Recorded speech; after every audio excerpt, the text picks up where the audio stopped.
21 years of life, 12 years of watching anime, 0 years of reading One Piece. Until today, I finally decided to start reading The King of Shonen. Even though I knew it would be a long journey, with everyone praising it as a masterpiece, it would surely be worth the time. Right? Well, after finishing the East Blue saga, I went on a journey of my own. I traveled by train and by car, searching far and wide for the bastard who lied to me about One Piece being enjoyable from the first chapter.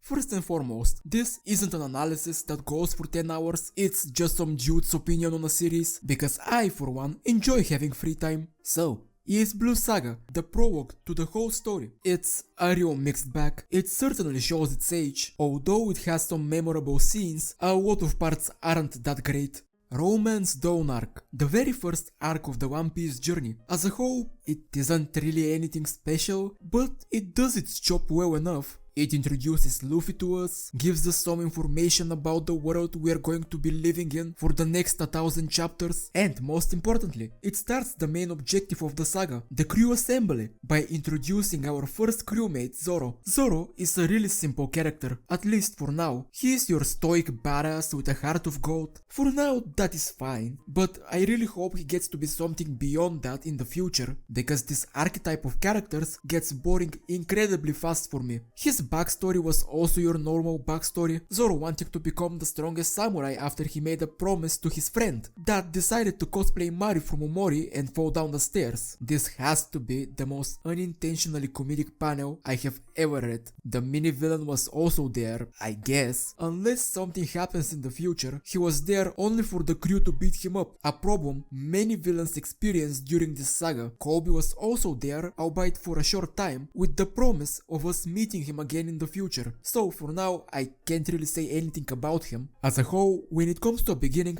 this was alright, but it's probably the weakest first arc I have read for a shonen so far. Nevertheless, it managed to intrigue me enough to keep on reading, so with Zoro on our crew, we set sail towards our next destination, Orange Town arc. This is probably the weakest arc in the saga. Even though Buggy was an entertaining villain, I really couldn't care much for anything else. The whole protecting your treasure bit was a sweet message, but once again I really couldn't be bothered about a dog wanting to protect a building. And most of all, this arc introduces my biggest disappointment of the whole saga overall, our second crewmate, Nami. Nami, as a character early on, was fine. A thief that is ready to backstab you if it means she can make a profit, yet had a softer side that comes out from time to time. That in itself is fine. My disappointment comes from the hindsight I have now and how her story was poorly built up to and poorly executed, but I will go further on that once we reach Arlong Park. As a whole, Orange Town was incredibly boring, with the only exception being Buggy, who I highly anticipate seeing again in the future. Well, with one more crewmate on our ship, our next destination is Syrup Village arc. This was easily my favorite arc. Even though I prefer the protagonist of the next arc more, as a whole package, Syrup Village was better than almost everything else in the saga. Captain Kuro is by far the best villain out of the whole saga. It might be because I have a soft spot for the scheming, always in the background type of characters, like Yoshikage Kira, All for One and such, but he was a lot more interesting to follow than everyone else that we have seen so far, which could all be described as I am less strong and le bad. The whole theme of the arc being pretty much a retelling of The Boy Who Cried Wolf was a neat idea that not only characterized Usopp perfectly, but it is also something I don't see all too often, which made it even more memorable. Speaking of Usopp, he was amazing. Were it not for Sanji existing, he would probably be my favorite of the crew. In just a couple of chapters, he had a complete character arc, from a liar with good intentions, to seeing the consequences to all his lies, cowardly trying to run away from his problems, and then manning up and standing to protect his beloved village. His rivalry with Kuro, who acts as an antithesis to Usopp, the man who uses lies to protect others versus the man who uses lies to deceive others, was great. A complete zero to hero story. Only downside feels his backstory wasn't anything special, but it wasn't that big of a deal to me. I cannot wait to see how much further he will develop, and I hope he doesn't revert to a coward only to man up again and again in every arc after this one. Before moving on to the next place, I first want to mention a couple of things I really enjoyed that aren't really connected to the main plot. Firstly is the little stories Oda tells in his cover images. For example, Buggy's adventure to retrieve his limbs after his defeat was something he couldn't really have put in the main manga, but by having it in the covers, he made his return in Loguetown believable. Kobe and Helmeppo's training being shown also gives us a glimpse at Kobe's slow development as a marine. Small parts like these make the world an actual world where people live in, and things happen all the time, even when the main character isn't involved. Also, small things such as random characters being on board for an arc or two, like the two bounty hunters, or going to some random place for a chapter or two, like the island with the guy stuck inside the chest, really makes the story feel like an adventure. Anyways, I'm done glazing Oda, let us move on to the next arc. Baratie arc. The absolute goat was introduced here, so immediately this arc becomes my second favorite. Honestly, the only reason why Baratie isn't my favorite is because of Don Krieg, an incredibly uninteresting character that was there just because the arc needed a villain, and him being right after Captain Kuro didn't really help him either. Besides the villain, Sanji was the best semi-protagonist from the arcs. His backstory was perfect, his fighting style was amazing, and his relationship with Chef Zeph was the only thing that managed to pull a tear out of my eye so far. Add Mihawk's great introduction into the story, his fight with Zoro, and together all these parts cement this as one of my favorite arcs so far. I have nothing but high praise for it, something I sadly cannot give for the next one. Arlong Park. The culmination of the whole saga was fine at best and pretty disappointing at worst. Arlong as a final boss was nothing special. Firstly, he's your generic humanoid racist archetype that sees all humans as inferior to his species. This archetype has existed since forever in fantasy media, so it's not really anything I haven't seen before. Secondly, Arlong was pretty much a nobody. Unless I'm forgetting something from the earlier parts, Arlong was barely, if ever, mentioned before the arc itself, which makes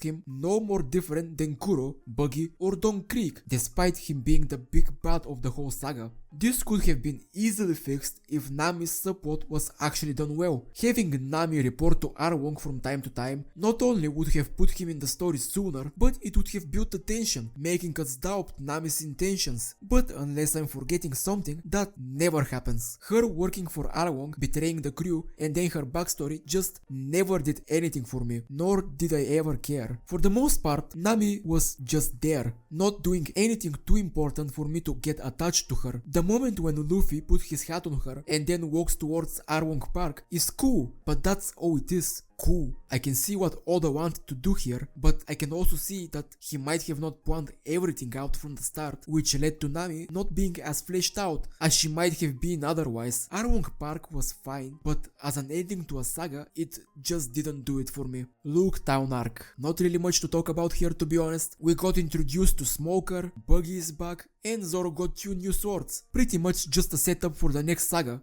which is fine. Before I go to my final thoughts, there is still one more thing I have to bring attention to. Have you noticed how I haven't said anything about a certain stretchy guy? Luffy, the main character of the whole show, is the most boring and insufferable shonen protagonist I have had the displeasure of reading. I have never thought I would see someone say, "I want to be the king of something," more than Naruto, but this guy says it if not every chapter, damn near every other one. His personality just boils down to wanting to eat and have fun with the occasional serious moments. I see people defend that by saying how Luffy is pretty much a goofy guy that is always smiling, which makes him so interesting for people, but him constantly being shown as a dumbass for 90% of the time and only getting serious because his nakama got hurt over and over again just fucking sucked. At this point, Natsu from Fairy Tail had a better character than Luffy. On top of that, Oda loved giving Luffy the finishing hit for every major villain. I understand fighting together, but why couldn't Usopp beat Kuro instead of Luffy, or Sanji beating Don Krieg instead of Luffy? Just felt like it was done that way because he was the protagonist, protagonist and he needed to be the one to do it. Yet again, this isn't exactly a One Piece problem. A lot of authors love to do this. I really hope Luffy develops over time, because right now, my opinion of his character is really bad. And the only reason why I don't have him as one of the worst characters is due to him having some cool scenes.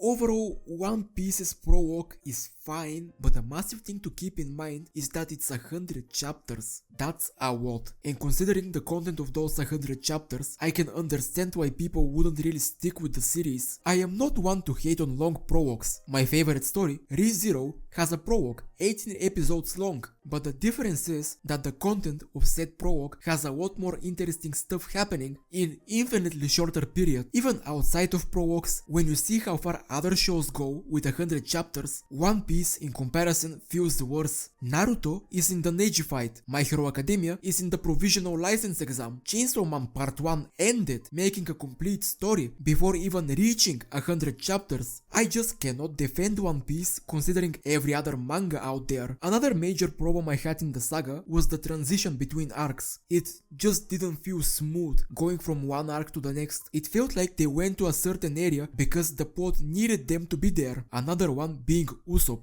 I don't know why, but after Syrup Village, he reverts back to a coward, like his development never happened. I know someone needs to be the comedy relief, but not at the expense of the actual character's growth. Also, this can be because I was reading the manga from a very legal site, and the pages might have not been of the best quality, but a lot of fights were really hard to follow. There was also some other stuff, but at the end of the day, I still felt entertained enough to keep going. I forgave a lot of things when it came to One Piece, since it's an old series, with the hopes that with time, things would improve. Would I recommend it to someone wondering if they should start it after I experienced it? Anime? Absolutely not. Manga? Maybe if they have the time, but I would 100% recommend the live action. Aside from some aspects being shortened or changed, it pretty much covers everything important incredibly well, even sometimes better than the actual manga, and best of all, it takes only 7.5 hours. Well, with East Blue done, it seems the next one is Alabasta. I will update once I finish a full saga from now on. Until then, here is my tier list for every character, which I will update as I go forward, and at the end I will delve deeper in my choices. Until then, I am back on the hunt for the motherfucker that lied to me.